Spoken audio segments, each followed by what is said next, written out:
प्रामाणिक समाधान। गुरुवर नमोस्तु। आजकल के मनुष्यों की मानसिकता यूज एंड थ्रो की तरह हो गई है। ऐसी मानसिकता को कैसे बदलें? देखिए, यूज एंड थ्रो ये बड़ा बुरा कल्चर है। हमारी संस्कृति चीज़ों को भी सलीके से संभाल कर रखने की संस्कृति रही, और जब से पश्चिमी जीवन मूल्य हमारे साथ जुड़ने लगे तब से चीज़ों को क्या, व्यक्तियों को भी हमने यूज एंड थ्रू करना शुरू कर दिया। ये बड़ी विडंबना है। पुराने ज़माने में आप देखिए कि हमारे यहाँ एक ऐसी परिपाटी थी कि हर चीज़ अगर टूट फूट जाए तो भी उसे घरों में संभाल कर रखा जाता था। कपड़े फट जाए तो उससे लुगदी बनाई जाती थी, कथरी बनाई जाती थी। बर्तन टूट जाए तो उसका भी कोई उपयोग हो जाता था, और ऐसा कहते हैं कि कई बार ऐसी स्थिति हुई कि व्यक्ति तंग हाली में अपने घर के बर्तन बेच करके भी अपने आप को स्थापित किया।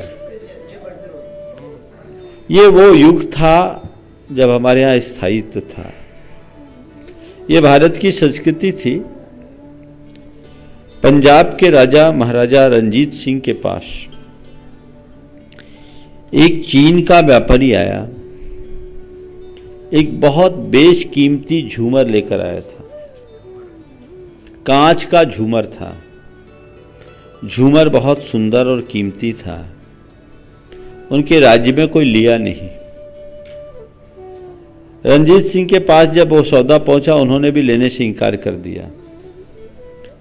विदेशी व्यापारी ने कहा कि इस देश में कला की कद्र नहीं, इस देश में कला की कोई कद्र नहीं है। रणजीत सिंह ने जो जवाब दिया वो आप सब लोगों को बहुत ध्यान देने योग्य है।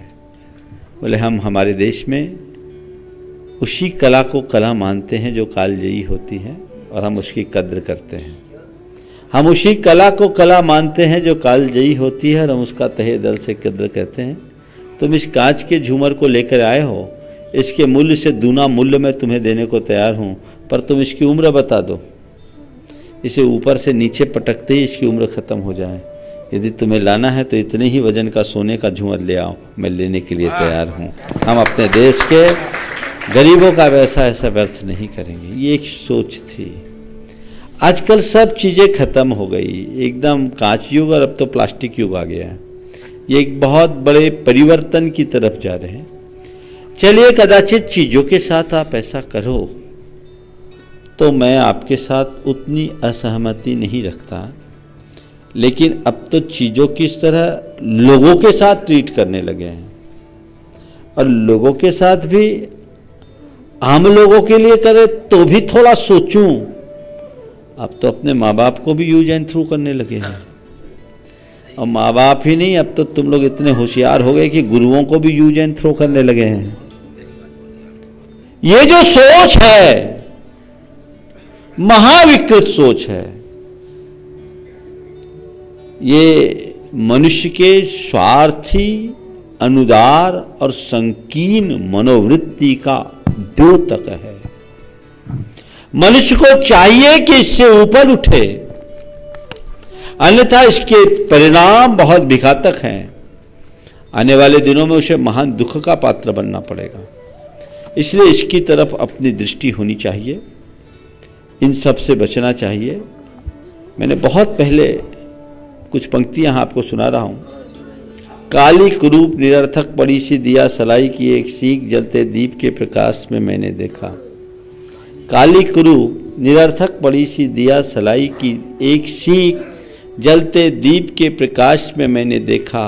सुंदर सज्जित कक्ष के द्वार पर पड़ी है, सोचा किसी ने दिया जलाकर इसे फेंका होगा कि यहाँ आ गिरी।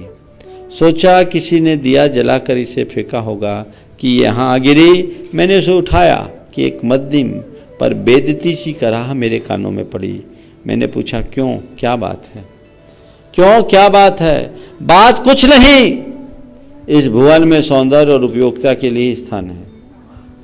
बात कुछ नहीं, इस भुवन में सौंदर्य और उपयोगिता के लिए स्थान है। कभी मुझ में भी ये गुण थे तो मेरे लिए भी यहाँ स्थान था। कभी मुझ में भी ये गुण थे मेरे लिए भी यहाँ स्थान था। अब मेरा सौंदर्य और मेरी शक्ति मुझे घिस रगड़ कर अपहरण की जा चुकी है। अब मेरा सौंदर्य और मेरी शक्ति मुझे घिस रगड़ कर अपहरण की जा चुकी है। इसीलिए हर एक की उंगलियां मुझे दूर से दूर फेंक देने के लिए मच मचाती है। और आज यही हो रहा है। मनुष्य की कीमत एक दिया सलाई की जैसी हो गई है। ये बहुत चिंतनीय है। जब तक मनुष्य मानवीय संवेदनाओं का मूल्यांकन नहीं करेगा, उनका मूल्य नहीं समझेगा, इस तरह की स्वार्थ भरी प्रवृत्तियों में रमा रहेगा, संवेदनाओं का आघात करता रहेगा, वो हमारे जीवन के सर्वनाश का कारण बनेगा। हमें इसके प्रति बहुत गंभीर और सावधान होने की जरूरत है। एक बात ध्यान रखना, आज तुमने किसी को यूज एंड थ्रो किया है तो कल तुम्हारी भी बारी आने वाली है। पता नहीं तुम कहाँ थ्रो कर दिए जाओगे, फिर तुम्हारा क्या वजूद होगा। इसलिए इसके प्रति अत्यंत गंभीरता से काम करने की आवश्यकता और अपेक्षा है। गुरुवर नमोस्तु। इंसान कहता है कि खुशियाँ आए तो मैं मुस्कुराऊं, और खुशियाँ कहती हैं कि इंसान मुस्कुराए तो मैं आऊं। तो इंसान के जीवन में खुशियाँ कैसे आएंगी? खुशियाँ आए तो मैं हंसूं, और हंसी कहती है खुशी आए तो मैं हंसूं, है ना। बिल्कुल ठीक है, दोनों एक दूसरे के साथ है। जब खुशी आएगी तो मुस्कुराहट आएगी, और मुस्कुराहट आएगी तो खुशी आएगी। दोनों चीज़ें एक साथ है। आपने पूछा ये सब चीज़ें कैसे पाऊं? कोई एक चीज़ को पालो तो दूसरी चीज़ अपने आप आ जाएगी। तुमने पूछा है खुशी आए और मुस्कुराहट बने रहे, एक अभ्यास बना लो। दुख में भी मुस्कुराने की आदत डाल लो, तुम्हारे जीवन में हर घड़ी खुशियाँ बनी रहे। गुरुवर नमोस्तु। इंसान तकदीर से अधिक क्यों मांगता है और वक्त से पहले क्यों मांगता है? उसको इसलिए न उसको तकदीर पर भरोसा रहता है, न वक्त की पहचान। जैसे अपने तकदीर पर भरोसा हो और जो वक्त की ताकत को जानता है, वो उसके साथ ऐसी स्थितियाँ नहीं होती। काश हम वक्त की ताकत को जानें और तकदीर पर भरोसा करें, दोनों स्थितियाँ अनुकूल बनेगी। गुरुवर नमोस्तु। सारे देश में स्वच्छ भारत अभियान चलाया जा रहा है, लेकिन मन में क्रोध, मान जैसी बुराइयां भरी हुई हैं। तो हम स्वच्छ भारत की तरह अपने मन को स्वच्छ कैसे रखें? देखिए, स्वच्छ भारत का अभियान चलाया जा रहा है, बहुत अच्छी बात है, और उसके परिणाम भी आ रहे हैं। पर एक बात बताऊं, देश के टुकड़े को या देश के भूभाग को स्वच्छ करने के लिए अभियान काम कर सकेगा, लेकिन मन की स्वच्छता के लिए अभियान की जरूरत नहीं है, अनुष्ठान की जरूरत है। व्यक्तिगत अनुष्ठान करें, हम साधना करें, खुद को उस लायक बनाए, वैसी तत्परता हो, खुद में जागरूकता हो, तो मन स्वच्छ होगा। मुश्किल ये है कि आपके इस भारत की स्वच्छता के लिए प्रधानमंत्री ने आह्वान किया, आप सब उस अभियान में जुट गए। मन को स्वच्छ बनाने के लिए संत कब से आह्वान कर रहे हैं, आप उस अनुष्ठान में क्यों नहीं जुटते हैं? जुटना शुरू कर दीजिए। व्यक्ति व्यक्ति से परिवर्तन होगा, पूरा समाज बदल जाएगा। गुरुवर नमोस्तु। नसीहत नरम लहजे में अच्छी लगती है। दस्तक का मकसद दरवाजा खोलना होता है, तोड़ना नहीं। तो आने वाले सुख और दुख के समय को कैसे पहचाने? बिल्कुल ठीक है, नसीहत नर्म लहजे में ही अच्छी लगती है, क्योंकि दस्तक का मतलब दरवाज़ा खोलना होता है, तोड़ना नहीं होता। आप नोक करो, उसे ठेलो मत। इसी तरह हम किसी को कोई नसीहत दें तो उसे थोड़े सॉफ्ट तरीके से दें। आने वाले सुख और दुख के समय को हम कैसे पहचानें? देखिए, हम देखते हैं जैसे रात होने को होती है तो उससे पहले जब सूर्यास्त होता है तो प्रकृति में परिवर्तन होता है, हमें आभास होने लगता है ना कि रात होने वाली। ऐसे ही जब सुबह होने वाला होता है, अंधेरा धीरे धीरे छटना शुरू होता है, हमें आभास होने लगता है ना। तो बस जब अंदर अच्छा अनुभव होना शुरू हो जाए, समझ लो आने वाला समय सुख का है। और जब अपने अंदर थोड़ा बुरा अनुभव होना शुरू हो जाए, समझ लो आने वाला समय दुख का है, और वो हमारे लिए दुखदायी होगा, हमारे लिए बुरा बनेगा। गुरुवर नमोस्तु। परमात्मा की भक्ति ने किसी को निर्बल नहीं होने दिया, और जागृत शक्ति ने किसी को निर्बल नहीं रहने दिया। ऐसा क्यों? बात सीधी सीधी सी है। अगर कोई व्यक्ति छायादार पेड़ के नीचे जाएगा तो राहत का अनुभव तत्क्षण करेगा, और कोई व्यक्ति जलते हुए बांस के नीचे जाएगा तो आँच का अनुभव अवश्य करेगा। परमात्मा और जगत, इन दोनों में अंतर है। अगर हम परमात्मा की भक्ति करेंगे तो नियमतः वो हमारा मन निर्मल करेगा। जैसे साफ पानी में यदि हम फिटकरी डालेंगे तो पानी स्वच्छ होगा, और साफ पानी में, गंदे पानी में फिटकरी डालेंगे तो पानी स्वच्छ होगा, और उसकी जगह यदि हम साफ पानी में राख डालेंगे तो पानी गंदा हो जाएगा। भगवान की भक्ति करना, मन के गंदे पानी को निर्मली डालकर, फिटकरी डाल करके स्वच्छ करना है, और जागतिक शक्ति के पीछे पागल होना, अपने मन के स्वच्छता में सांसारिक आसक्ति का राख भरना है। ये दोनों चीज़ें हमारे हाथ में हैं, हमें खुद तय करना है हम क्या चुनना चाहते हैं। गुरुवर नमोस्तु। धर्म, मानवता और परोपकार, इनका अपना अलग महत्व है, किंतु मानवता की संवेदनशीलता को दरकिनार करके अन्य कार्य करने से कषाय नहीं होती। देखिए, धर्म अधर्म की बात और मानवीयता संवेदना की, मानवीय संवेदनाओं की बात जब आए तो हमें मानवीय संवेदनाओं को प्रमुखता देनी चाहिए। जहाँ मानवीयता की बात आती हो वहाँ हमें धर्म अधर्म को गौण करने में भी कोई हिचक नहीं करनी चाहिए। जीवन की जो भी क्रियाएं हैं वह पुण्य पाप के गणित से जुड़ करके ही करे, ऐसा ठीक नहीं है। जहाँ जब जैसी आवश्यकता हो उसके अनुरूप कार्य करे। आपने कहा कि मानवता को भूलकर यदि कोई धर्म की बात को बल दे तो क्या ये कषाय नहीं है? कषाय है या नहीं, संवेदनहीनता का उदाहरण तो है ही, और जहाँ संवेदनहीनता है वहाँ धर्म नहीं पल सकता। इसलिए ऐसे मौके पर हमें इसे ही अपना धर्म मानकर चलना चाहिए। गुरुवर नमोस्तु। मैंने आपकी वाणी सुनकर मिथ्यात्व का त्याग कर दिया। अब मैं मिथ्यात्व का पालन नहीं करता तो कहीं वे देव नाराज तो नहीं हो जाएंगे। अपनी निष्ठा को मजबूत रखो। हमसे कोई नाराज नहीं होता यदि हम किसी से रिलेशन रखते हैं और प्रेम पूर्वक अपनी दूरी बनाते हैं तो कोई नाराज नहीं होता, और किसी से झगड़ा करके रास्ता बदलते हैं तो नाराज होने की संभावना है। आपने यदि विधि विधान से सारा कार्य किया तो नाराजगी का कोई सवाल नहीं। आप एक बार सबको याद करो और कहो, अब तक हमने आपकी सेवा भक्ति की, पर अब हमारी निष्ठा सच्चे देवशास्त्र गुरु के प्रति हो गई। अब मैं वीतरागता के पथ पर चलने लगा हूँ, इसलिए आपसे निवेदन है कि आप हमारा साथ दे, सहयोग करें और हमसे किसी भी प्रकार की नाराज़ी न रखें। आप यथास्थान जाएं, फले फूले। और इतना कह कर के आप 9 बार नमोकार मंत्र पढ़ लीजिए, सारी दुर्वस्थाएं दूर हो जाएगी। मन में डर ज़्यादा लगे तो गुरुओं से आकर प्रत्यक्ष वार्ता करें, आशीर्वाद लें। गुरुवर नमोस्तु। भक्तामर जी के प्रत्येक काव्य को लोग मंत्रों के रूप में उपयोग करने लगे हैं। इससे भक्तामर जी की महिमा पर क्या प्रभाव पड़ता है? देखिए, भक्तामर स्तोत्र ही एक ऐसा स्तोत्र है जो काव्य नहीं, अपने आप में मंत्र है। आपने तो कहा एक एक काव्य, उसका एक एक अक्षर मंत्र है, एक एक अक्षर मंत्र है, उसमें ऐसा प्रभाव है, इसलिए उसका कोई नुकसान नहीं बल्कि लाभ ही है। गुरुवर नमोस्तु। जीवन में कई बार ऐसी परिस्थितियां आ जाती हैं कि हम अपना संयम खो देते हैं और क्रोध में गलत निर्णय ले लेते हैं। ऐसी स्थिति में क्या करें? देखिए, बात बिल्कुल सही है। अपना संयम खोना और आवेश में आकर कुछ भी बोल देना, अगर हमारे अंदर संयम रहे तो ऐसी स्थितियां नहीं आ सकती। हमको अपना संयम बना करके चलना चाहिए, उसे किसी भी स्थिति में खोना नहीं चाहिए, आखिरी तक उसे मेंटेन करके चलना चाहिए।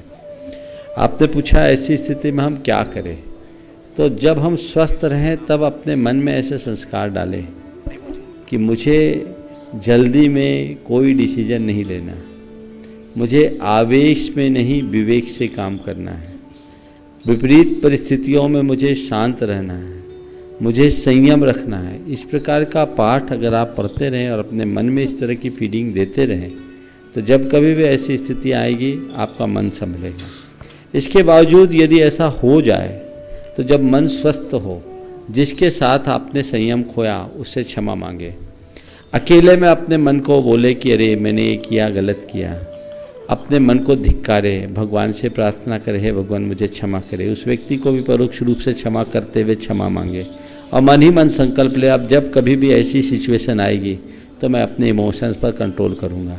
यदि ये प्रैक्टिस लंबे समय तक करोगे फर्क पड़ेगा। गुरुवर नमोस्तु। कई बार बड़े लोग छोटों से बिना बात जाने ही नाराज हो जाते हैं, तो उन्हें कैसे सच समझाया जाए? देखिए, पहली बात तो बड़े बात लोगों को नाराज होना ठीक बात है, लेकिन आगे पीछे देखकर अपनी नाराजगी प्रकट करनी चाहिए। सामने वाले की बात सुनने का भी प्रयास करना चाहिए। एक तरफा नाराजगी ठीक नहीं है। और यदि बड़े लोग ऐसे नाराज हो जाए तो क्या करो, उस मूवमेंट में कुछ मत करो, चुपचाप सुन लो। और जब मूवमेंट पूरा हो जाए उसके बाद उनका जब दिमाग ठंडा हो तो तुम एकदम ठंडे दिमाग से कहो कि आपने हमसे नाराज़गी प्रकट की, ठीक है, आपका हक है, आप हमसे नाराज़ हो सकते हैं, लेकिन देखिए वास्तविकता ये थी। तो उनको एक आध बार ऐसे रियलाइज करा दोगे तो शायद दोबारा उनको नाराज़ होने के पहले सोचना पड़ेगा। नमोस्तु महाराज जी। गुरुवर नमोस्तु। खाद्य पदार्थ, साबुन और कपड़ों में हिंसात्मक पदार्थ हैं जिन्हें हम उपयोग करते हैं। ऐसे में हम प्रभु महावीर के अहिंसा संदेश को कैसे आगे बढ़ाएं? अपने खान पान में हमें पूरी तरह संयम रखना चाहिए। भगवान महावीर के संदेश को आगे तक बढ़ाना चाहते हैं तो हमें अपने खान पान, आचार विचार और व्यवहार सब में अहिंसा को प्रतिष्ठापित करना आवश्यक है। खान पान के विषय में भक्षा-भक्ष का विवेक होना चाहिए और लोग अब विवेक अपना बढ़ा रहे हैं। बहुत सारे लोग तो विशुद्धतया ऑर्गेनिक पदार्थों का सेवन करने लगे।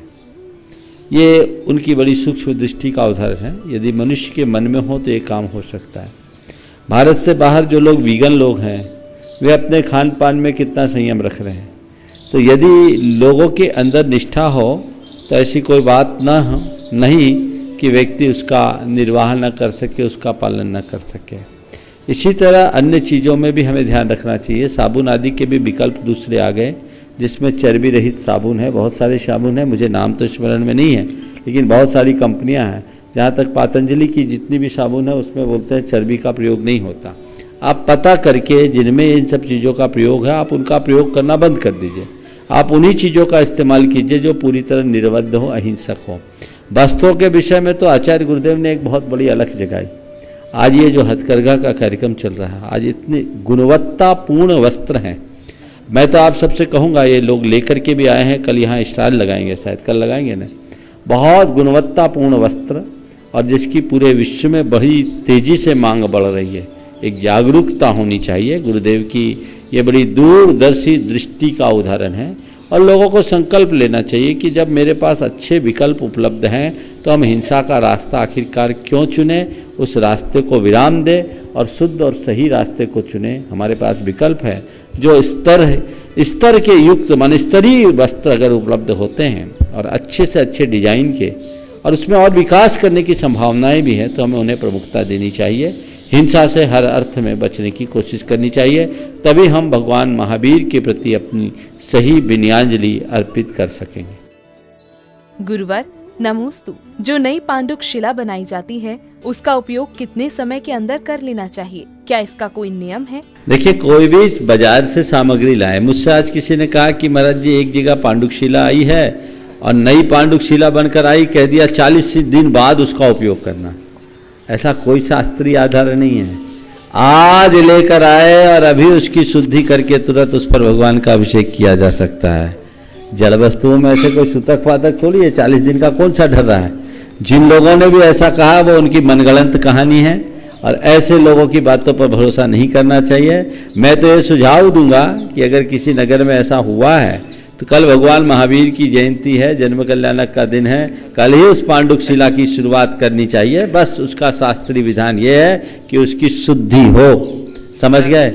नहीं तो बड़ा गड़बड़ हो जाए। तुम लोग देखो, आज भगवान को लेकर आते हो सुबह और शाम को उसकी प्रतिष्ठा विधि शुरू कर देते हो। करते हो कि नहीं करते? पंचकल्याणक हो जाता। नहीं तो फिर तो ये होना होगा कि पंचकल्याणक के 40 दिन पहले मूर्ति लेके आओ। ये सब मनगढ़ंत बातें हैं, इन बातों पर भरोसा नहीं करना चाहिए। प्रामाणिक समाधान।